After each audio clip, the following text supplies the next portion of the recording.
नमस्कार। आगे बढ़ते हैं और पाठ संख्या 272 की बात करते हैं। और आज बात होगी मिथुन लग्न में राहु की। अब ये राहु और केतु के बाद मिथुन लग्न समाप्त हो जाएगा। हम उम्मीद करते हैं कि जो पीछे से पाठ को पढ़ते आ रहे हैं उनके समझ में बहुत ही आसानी से आ रहा होगा। हम लोग वर्तमान समय में लग्नानुसार भावाश्रय फल पढ़ रहे हैं। अगर इसको अच्छी तरह से समझ जाएंगे तो फिर योगफल और राजयोग वगैरह कैसे बनता और क्या फल होता है उसको भी समझना आसान हो जाएगा। अब राहु और केतु के विषय में हमने बहुत पाठ नहीं दिए हैं, यहाँ तो जरूर बताते हैं।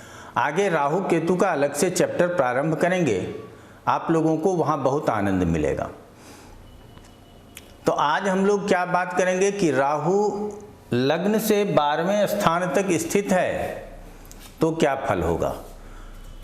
तो हम हमेशा कहते हैं कि किसी भी ग्रह की जब हम बात करते हैं तो उस ग्रह के गुण और स्वरूप को जानना जरूरी है। हम राहु के गुण स्वरूप यदि नहीं भी जानते हैं तो इतना जरूर जानते हैं कि शनि की तरह राहु काम करता है। अब राहु को छाया ग्रह कहा गया है और विज्ञान भी इमेजिनरी पॉइंट माने बगैर नहीं रह सकता।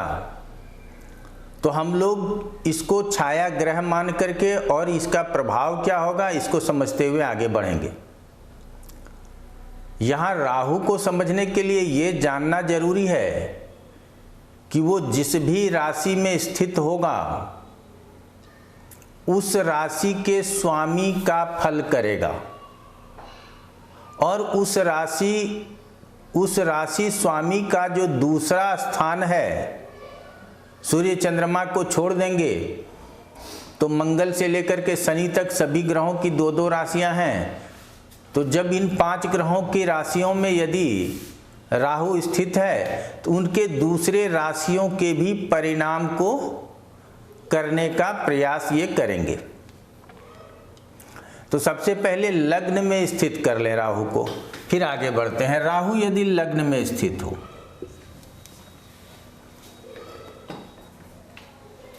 हमारे शास्त्रों में राहु को बाहुबल का कारक ग्रह कहा गया है। तो जब बाहुबल का कारक ग्रह लग्न में हो तो जातक बाहुबली होगा, बाहुबल से मजबूत होगा, ऐसा कहना चाहिए। और हम आप सभी जानते हैं कि योजना बनाने के कारक ग्रह भी राहु को कहा गया है। तो ऐसे जातक योजना बनाने में निपुण होंगे, ये भी मानना चाहिए। लेकिन लग्न में ही स्थिति राहु की है तो ऐसे में लोगों के सिर में हमेशा कोई ना कोई परेशानी चलते रहती है। अर्थात आप खाली नहीं बैठते, किसी न किसी रूप में योजना बनाते रहते हैं। तो योजना यथार्थ में बनाएंगे, उस पर काम होगा तो लाभ मिलेगा और नहीं होगा तो लाभ नहीं मिलेगा।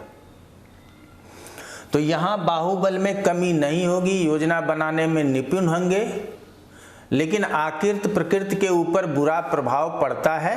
अर्थात हम कह सकते हैं कि देखने में हम बहुत रूपवान होंगे, ऐसा नहीं कहा जाए।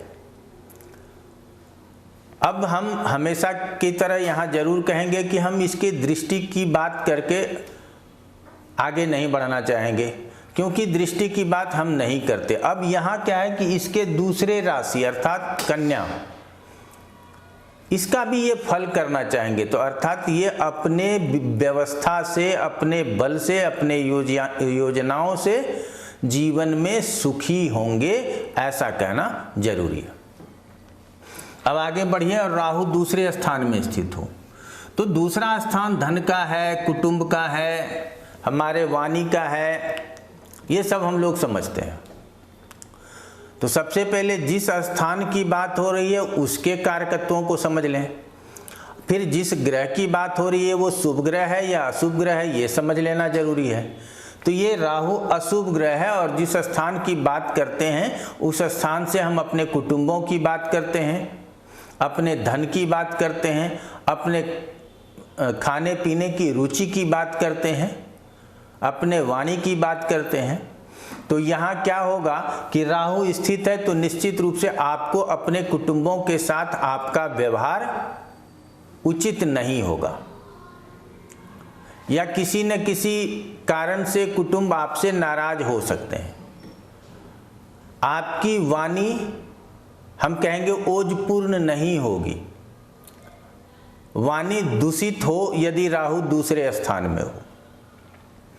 खाने पीने की रुचि भी हम ये कहते हैं ना, ताज़ा खाना खाना, गर्म भोजन करना, नहीं, राहु दूसरे स्थान में है तो हम कुछ भी खा लेंगे, हमको इसमें कोई आपत्ति नहीं है। तो खाने पीने का जो हमारा तरीका होगा वो भी गलत होगा। तो यहाँ पे अब धन के लिए क्या करेंगे राहु? तो धन के लिए भी अच्छा नहीं कहेंगे, लेकिन जब इसको योजना बनाने में निपुणता है तो ये अपने जुगाड़ से, अपने बुद्धि विवेक से कुछ न कुछ अपने जीवन यापन के लिए धन अर्जित जरूर करेंगे। इतना ही हम लोगों को समझना है।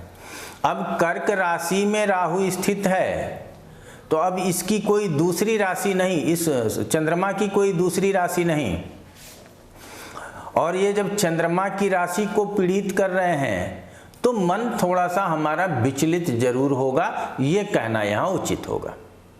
आगे बढ़ते हैं, और राहु को तीसरे स्थान में, तो राहु अशुभ ग्रह है और तीसरे स्थान में स्थित है, तो हम लोग अच्छे फल का उम्मीद करें इससे।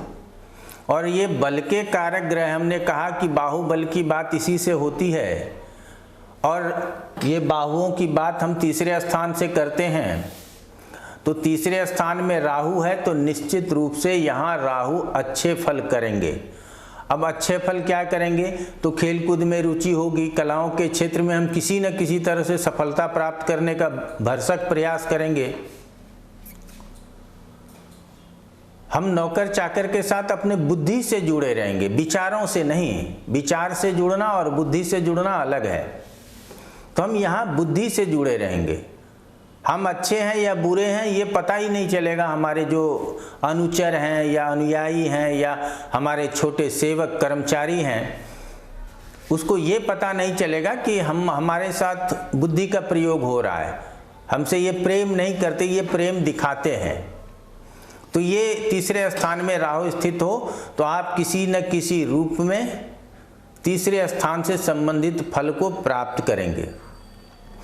लेकिन यहाँ राहु स्थित है तो भाई बहन से मतभेद भी कहेंगे, क्योंकि ये भाई बहनों का भी स्थान है।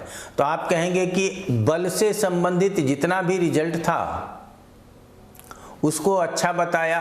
अब तीसरे स्थान में चूंकि राहु को बल प्राप्त हो जाएगा तो राहु से रिलेट करके सभी को हम कहेंगे अच्छा। लेकिन यहाँ हमेशा अशुभ ग्रह, एक बातों को याद रखिएगा कि किसी भी स्थान में स्थित होता है तो वहाँ से जो हम सजीव की बात करते हैं, जैसे लग्न से अपनी बात होती, दूसरे स्थान से हमारे कुटुंबों की बात होती, तीसरे स्थान से भाई बहनों की बात होती, चतुर्थ स्थान से माता की बात होती, पंचम से हमारे संतान की बात होती। तो कहीं ना कहीं यहाँ सजीव की बात हो रही है जो हमारे साथ किसी न किसी रूप में रिलेशन से जुड़े हुए हैं। तो यहाँ वैसे रिलेशंस जो हमारे साथ जुड़े हुए हैं उनकी हानि जरूर कहेंगे। अब एक ग्रह से हम पूरा ज्योतिष का रिजल्ट बता दें, ये हमेशा हम दोहराते हैं। हम यदि ये कहें कि यहाँ भाई बहन नहीं होंगे या भाई बहनों से मतभेद होगा तो ऐसा कहना उचित नहीं होगा। यदि अन्य और भी ग्रह, अशुभ ग्रह इसको प्रभावित करेंगे तब तो ये निश्चित लागू हो जाएगा। तो तीसरे स्थान का रिजल्ट हम लोगों ने समझ लिया। अब चतुर्थ स्थान में यदि राहु स्थित हो तो क्या फल होगा। अब तीसरे स्थान में हम लोग देख रहे थे कि सूर्य की राशि का स्थित होने के कारण सूर्य का भी फल करेंगे, ये आपको जानना जरूरी। अब चतुर्थ स्थान में राहु स्थित है तो होरा पराशर में लिखा केंद्र त्रिकोण में राहु का स्थित होना बुरा नहीं। अब केंद्र त्रिकोण में राहु का स्थित होना बुरा क्यों नहीं, इसको हम लोग आगे पढ़ेंगे। लेकिन हम यहाँ कहेंगे कि यदि स्वतंत्र रूप से राहु चतुर्थ स्थान में स्थित है तो चतुर्थ स्थान की हानि करेगा। हमको माता के साथ, माता के रिलेशन में, माता के स्वास्थ्य में परेशानी, भूमि भवन मकान आदि में परेशानी, हमारे सुख में परेशानी। अब जब इतनी परेशानी होगी तो क्या जीवन कैसे चलेगा? तो राहु है ना, ये अपने योजनाओं से, अपने षड्यंत्र से जीवन को चलाने के लिए उतना धन जरूर प्राप्त कर लेगा। अब राहु की दृष्टियां काउंट नहीं करते, इसीलिए हम अगले स्थान पे नहीं जाते।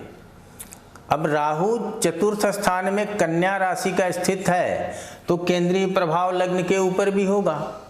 अब यहाँ इसका फल तो करेगा ही, क्योंकि हमने बताया है कि जिस राशि में स्थित हो उस ग्रह की दूसरी राशियों का फल भी करता है, तो अर्थात लग्न का फल करेगा।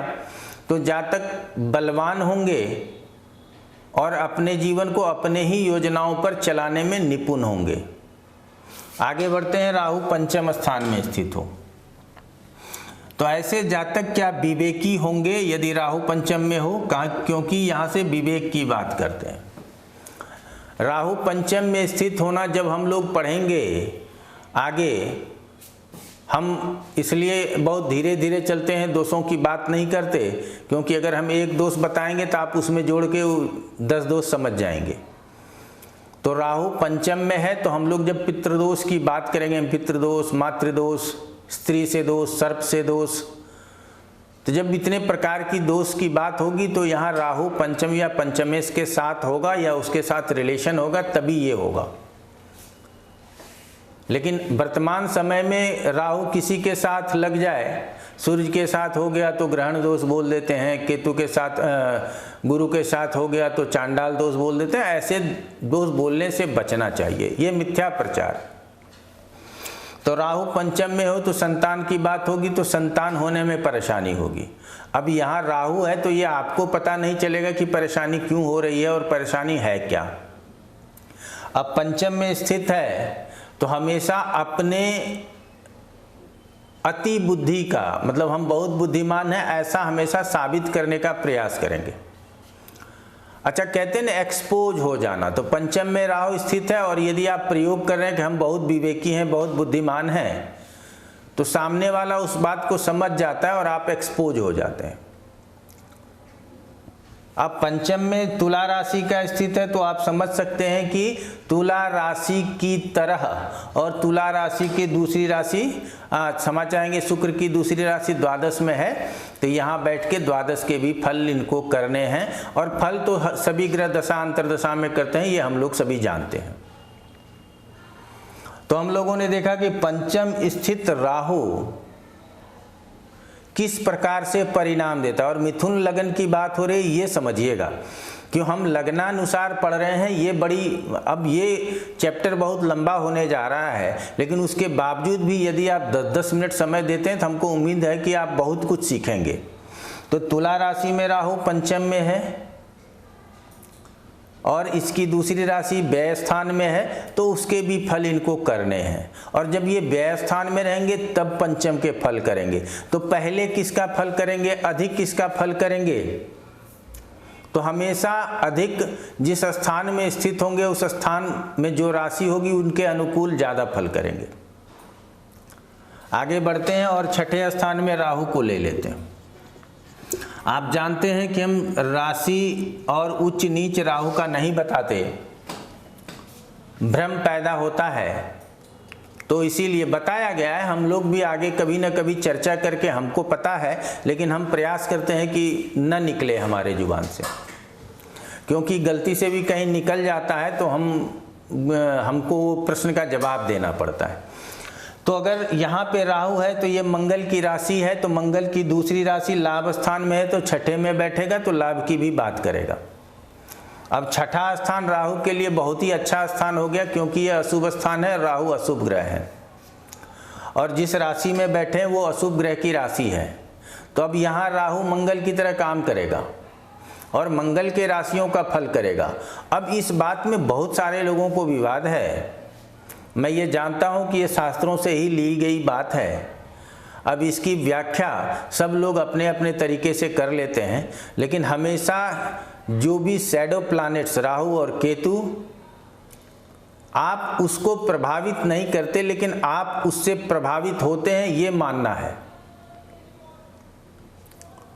छाया को आप डरा नहीं सकते, लेकिन छाया से आपको डर लगता है, ये जरूर है। तो यहाँ पे अगर राहु स्थित है और हमेशा ये आपके अनुकूल काम करता है, अब जिस ग्रह के साथ हो, जिस राशि में स्थित हो, उसी से प्रभाव लेकर के काम करता है। और काम करने का जो स्वतंत्र तरीका है वो शनि की तरह है। तो छठे स्थान में राहु है, तो ऐसे जातक कहते हैं संग्राम विजयी होते हैं। यदि लड़ाई झगड़े में आप जाते हैं तो आप विजयी होंगे। ऐसे जातक शत्रुओं का दमन करते हैं।